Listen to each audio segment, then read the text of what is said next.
Hello, this is Pat McIntyre from the University of South Dakota. I am here to present my Future 392 presentation on my view of a device invention or therapy that may impact my field in the future. As I work in insurance, I have decided to take a look at self-driving cars, autonomous vehicles, and the basic and beneficial impacts that they may have in the future. The future is now. These things are here. They have been worked on by many companies, are still in work and development. Companies such as Google, Honda, Ford, Volvo, Samsung, all are working on some sort of driverless vehicle or autonomous vehicle to have ready for the market.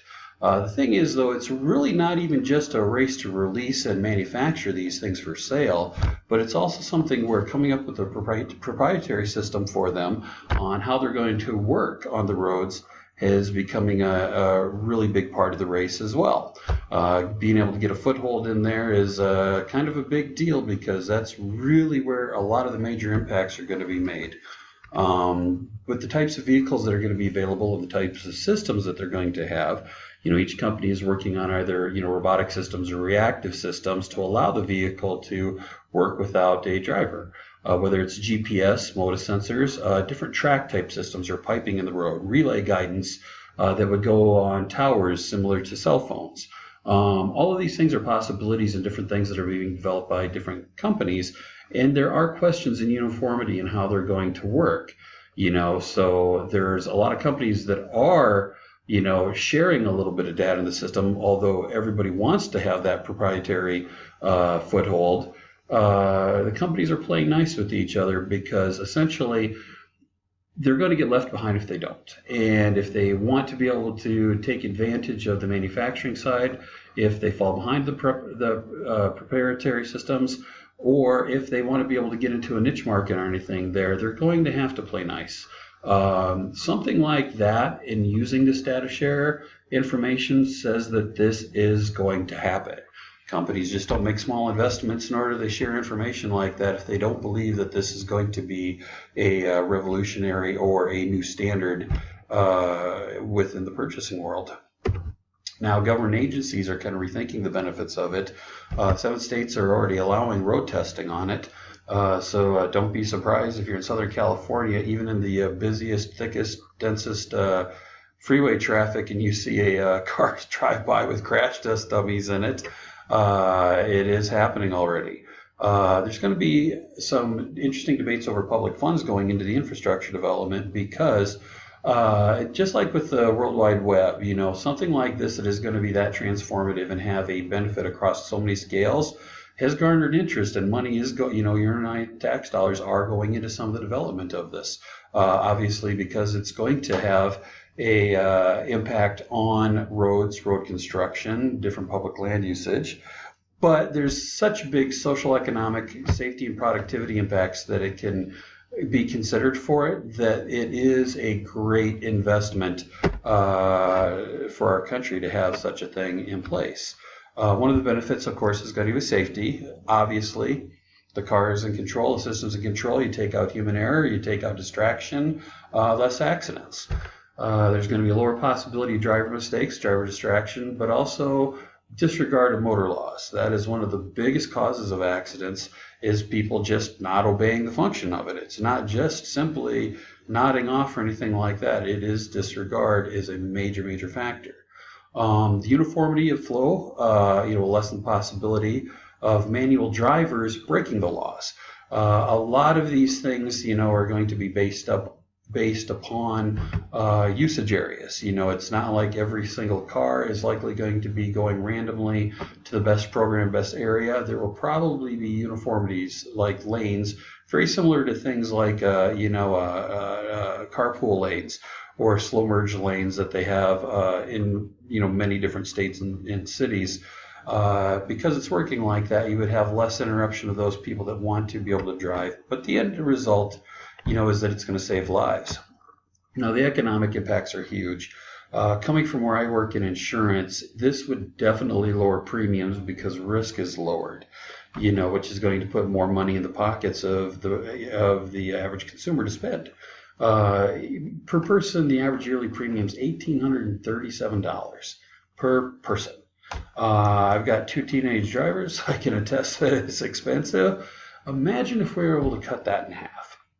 If we were able to cut that in half, what it would do to the economy to be able to save more money.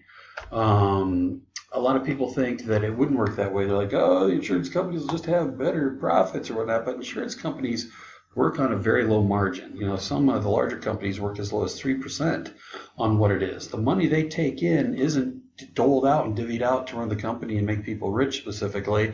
It's held to pay out for accidents. It's held to pay out, for claims. While the money is being held, it's usually invested.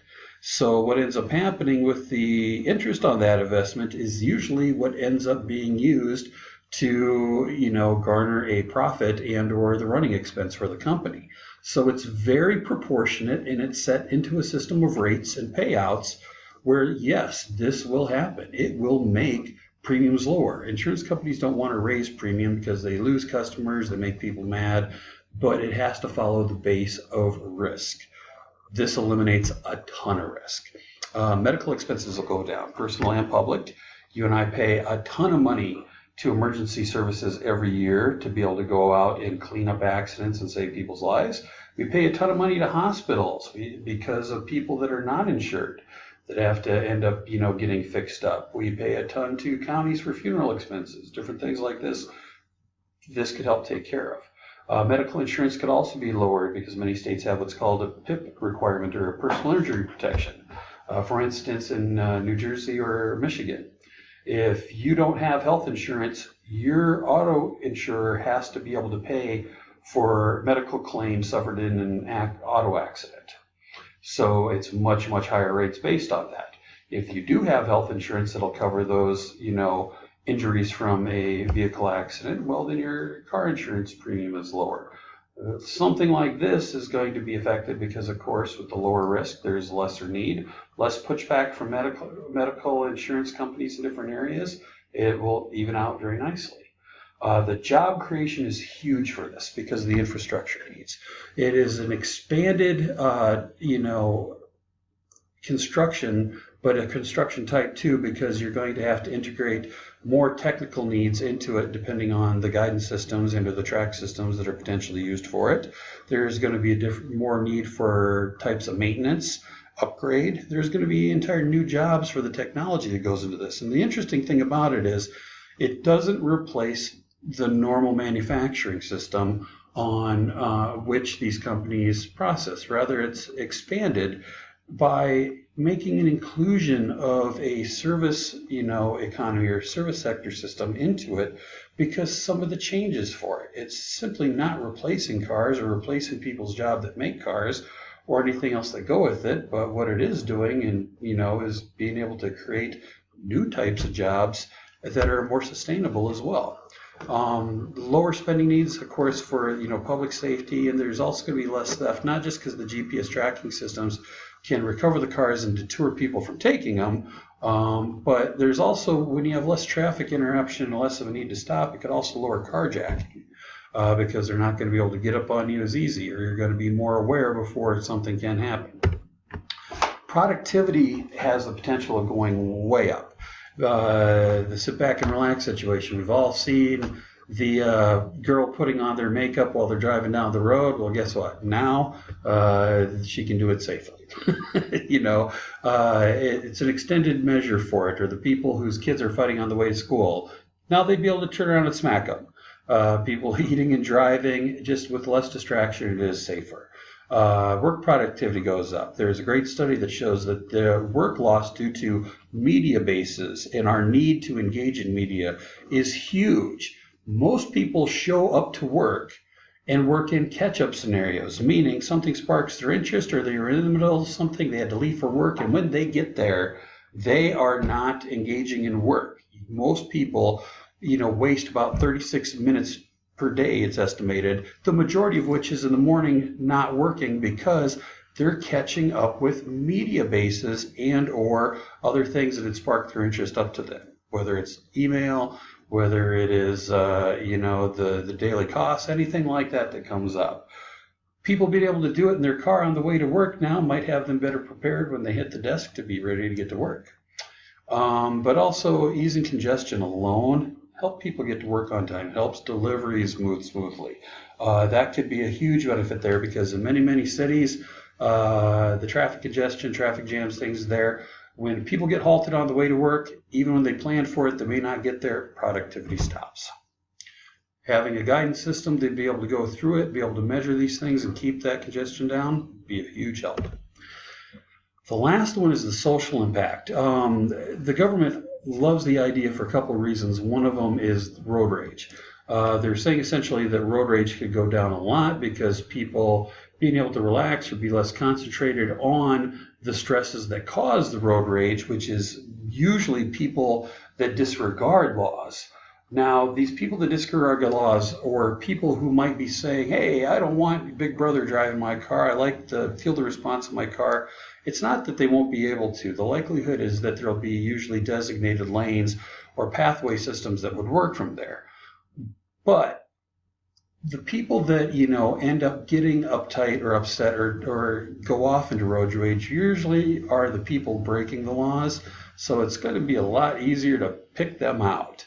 Thus also hopefully lowering it, which will also reinforce safety conditions. It'll reinforce those safety conditions and social conditions because you'll be able to use your cell phone as well. You'll be able to use your devices. That adds to the productivity and also connects people together different. The aggressive driving going down, smoother traffic, fantastic. Creating greater possibility of ride sharing too, and you're not worried about the driver that you're with. It becomes like a little more controlled, public transit. A lot of people say they don't like to ride share or carpool because they don't trust the driver. Well, the driver's the car now. Sit back and relax, have a conversation, play cards. Less crime because of the motor laws, carjacking, road rage going on. Anytime there's less crime, you have an easing of the social structure and behavior systems. It'll allow elderly people to be more productive. Walt, the doorman at Sam's Club, says hi to you every day, has a spark in his eye, but he just can't drive to work anymore. He may want to be productive, and this allows a much more cost-effective, time-effective, beneficial way for him to get around, or sending young people to the doctor on their own. It could clean up huge areas of the city because you don't need parking structures, or limited walk systems to a parking structure. You don't have to have the proximity needs that you did before because it can drop you off at the door and it can come around and get you later. So it gives also more development space, but more importantly, it gives people a more relaxed ability or the ability to relax, thus creating a calmer and more productive and kinder social structure, hopefully.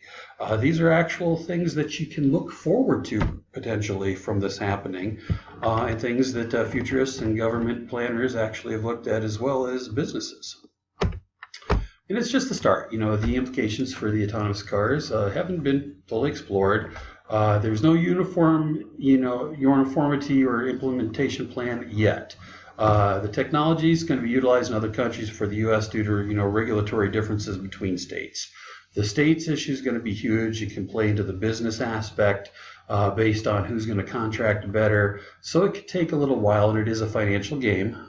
Big Oil and American Auto are either positioning to hedge the market or destroy the possibility of it. It's all about the profit, but the one-sided economic stream is not beneficial, the public, as insurance or health savings. So it looks really, really good that it's probably going to weigh out in favor of the progress of something like this. Everybody has a different idea of it. I love to drive. I would love to be able to get behind the car and, feel the wind, be in control, have a great time. But there's a million different times I sat back on a 5-hour drive and said, God darn, I wish I could be reading my book right now. I think most people are like that, and a little bit of both fares well for them. So the future's here. This is just the start, almost. I want to thank you very much for listening in to my quick little overview on the future of autonomous vehicles and how it's going to affect us. Have a great day.